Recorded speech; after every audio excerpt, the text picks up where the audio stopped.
अब बीजेपी वाले अनर्गल बात बोलते हैं कि आप 10 बजे रात में भी चलिए, आपको रास्ते पर महिलाएं आपको सुरक्षा देती हुई नजर आएगी। तो सुशासन का ही परिणाम है ना। सरकार तो युवा और रोजगार, युवाओं के हितों की और छात्रों के हितों की ही बात कर रही है, और हमारे नेता तो छात्र आंदोलन की उपज है। नमस्कार, एक न्यूज़ 24 देख रहे हैं आप और मैं हूं आपके साथ अविनाश।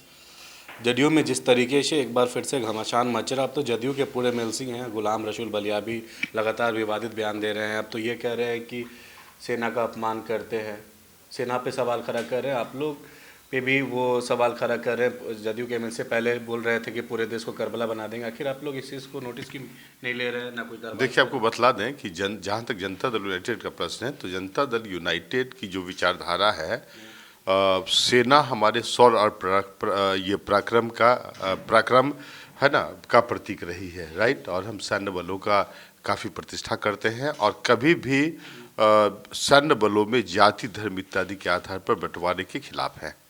दूसरी बात कि जैसे मान लीजिए कि वो तो ये कह रहे हैं ना कि मुस्लिम जो है समुदाय के लोग अगर भी खतरा है तो 30% मुस्लिम को आप सेना में भर्ती करा दीजिए। नहीं, पार्टी उनके इस बयान से इस्तेफाक नहीं रखती।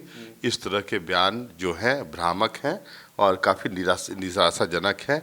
इससे सेना के मनोबल प्रभावित होंगे। जनता दल तो आखिर आप लोग के पार्टी के जो शीर्ष नेता इन पे कार्रवाई क्यों नहीं कर रही है? पिछले बार भी उन्होंने करबला बनाने जैसा शब्द का प्रयोग कर दिया, पूरे देश को करबला बना दिया। देखिए, उनकी व्यक्तिगत जो मंशा होगी, उन्होंने पार्टी फोरम से शायद ये बात नहीं कही है।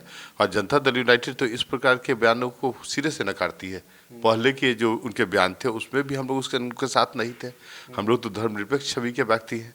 और जहाँ तक सेना का प्रश्न है, तो सेना के संदर्भ में तो हम लोग राजनीति करने के विरोधी रहे हैं कि सेना के मुद्दे पर राजनीति तो कभी भी नहीं होनी चाहिए, क्योंकि सेना के कारण ही भारतीय संप्रभुता कायम है और भारत के लोग सुखी समृद्ध और निश्चिंत जीवन व्यतीत करते हैं। एक तरफ आपके नेता समाधान यात्रा कर रहे हैं अभी, लेकिन क्राइम का जो रेट है वो तो बढ़ रहा है। अब तो ऐसे में विजय सिन्हा जो नेता प्रतिपक्ष है वो तो कह रहे हैं कि गुंडा राज आ गया फिर से। देखिए, बीजेपी तो बेरोजगार हो चुकी है ना, उसको तो ताक झाक करने की आदत है। जहाँ तक क्राइम का प्रश्न है, तो आपको बतला दें कि हमारे नेता के सुशासन का आधार ही क्राइम, करप्शन और कम्युनलिज्म का विरोध रहा है। तो किसी भी स्थिति में क्राइम को कहाँ हम लोग टॉलरेट करते हैं।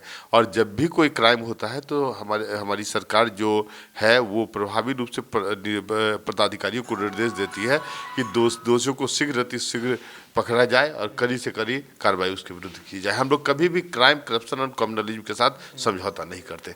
अब बीजेपी वाले अनर्गल बात बोलते हैं, ठीक है ना। अब तो ये भी कहा जा रहा है, जिस तरीके से महागठबंधन सरकार चल रही है, अब तो ये कहा जा रहा है कि एक बार फिर से जंगल राज नहीं, महाजंगल राज की वापसी हो गई है। तो उन लोगों ने मंगल राज कहाँ लाया? देखिए, तो बिहार में उन्होंने ही, उनकी जो केंद्रीय संस्था है नीति आयोग, उसने कहा कि बिहार फिसड्डी है। एक तरफ केंद्रीय संस्था बोल रही है कि बिहार फिसड्डी है, तो उनकी नैतिकता कहाँ रह गई? उन्होंने केंद्रीय बजट में विशेष जो इकोनॉमिक पैकेज दिया न, तो विशेष राज्य का दर्जा ही हमें प्रदान किया। तो उनको बोलने का तो कोई नैतिक आधार ही नहीं है। वो बीजेपी सरकार, केंद्र की सरकार पिछले 8 वर्ष के शासनकाल में, चाहे तो आर्थिक मोर्चा हो या वैदेशिक नीति हो या आप कहिए दलितों या अल्पसंख्यकों या बीजेपी अब तो ये कह रही है लोकसभा जो चुनाव है आने वाले 2024 में 40 में 40 सीट जीत के जाएगी। देखिए, आपको मतलब, देखिए, बीजेपी ने इंटरनल वोटिंग करवाया था, ठीक है, सर्वे करवाया था वी वोटर्स के नाम से, आपको भी शायद पता होगा। और वो जो इंटरनल सर्वे किए गए, उसका परिणाम यही हुआ कि उसने उस सर्वे में इस निष्कर्ष पर पहुंचा गया कि बिहार के 40 सीटों में 37 पर महागठबंधन को जीत हासिल होगी। मात्र 3 सीटों पर किसी तरह बीजेपी तो है ना अपने सीट बचा पाएगी। तो यही तो के विधायक हैं, तो ये कह रहे हैं कि आपके जो पार्टी के राष्ट्रीय अध्यक्ष ललन सिंह वो केयर टेकर है, खाली देखभाल करते हैं और कुछ नहीं करते। बीजेपी को तो विकास से कोई लेना देना है नहीं, अनर्गल पर लाभ करते हैं। जब वो केंद्र में रहते हैं तो संविधान का खुला उल्लंघन करते हैं। आपने देखा ही होगा कि कल ही बीबीसी के कार्यालय पर, आप ही के मीडिया के उनके मुंबई और दिल्ली के दफ्तरों पर सीबीआई के छापेमारी की गई। आपको ये पता है ना कि सीबीआई तो पूर्ण रूप से फाइनेंस मिनिस्ट्री के अंतर्गत है।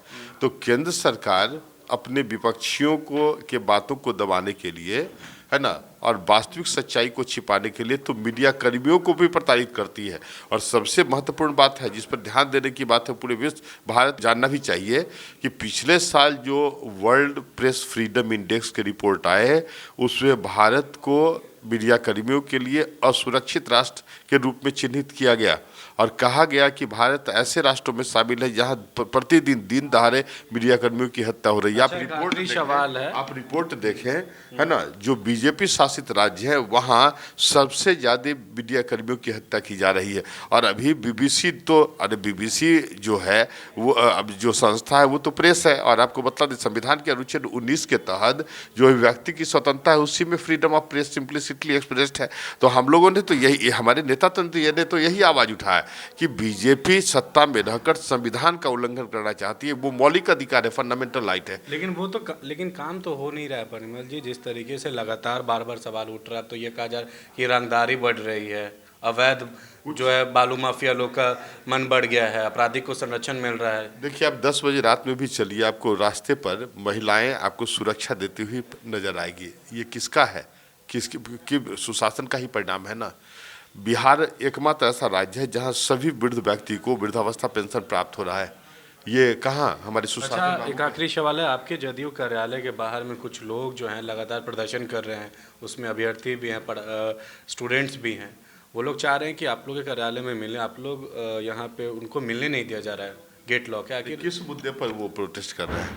वो बहुत सारे लोग हैं जिनका, स्टूडेंट्स भी हैं, परीक्षा को लेकर भी कि बहुत लोग की मांग है, अन्य कई चीज़ को लेकर वो लोग लगातार प्रदर्शन। देखिए, आपको बतला दें कि आदरणीय नीतीश कुमार के सरकार में बीपीएससी जो शीर्ष संस्था रिक्रूटमेंट एजेंसी बिहार की है, वो इतना बेहतर ढंग से काम की कि उत्तर प्रदेश, राजस्थान और छत्तीसगढ़ के जो पीसीएस अधिकारी हैं वो यहाँ अन्वेषण करने के लिए आए, इसके इम्पार्शियलिटी और ट्रांसपेरेंसी को का अध्ययन करने के लिए। मतलब इन लोग पे ध्यान दिया जाए, क्योंकि आप लोग को गेट हमेशा लगा दिया। सरकार तो युवा और रोजगार, युवाओं के हितों की और छात्रों के हितों की ही बात कर रही है, और हमारे नेता तो छात्र आंदोलन की उपज है, तो छात्रों के हितों की अनदेखी का प्रश्न भी हमारे सरकार में नहीं उठता। हमारे साथ जदयू के प्रवक्ता जो हैं परिमल कुमार थे, जिन्होंने तमाम सवालों पे अपना तर्क रखा। फिलहाल इस खबर में इतना ही। सहयोगी जैकी के साथ मैं अविनाश, एक न्यूज़ 24 पटना।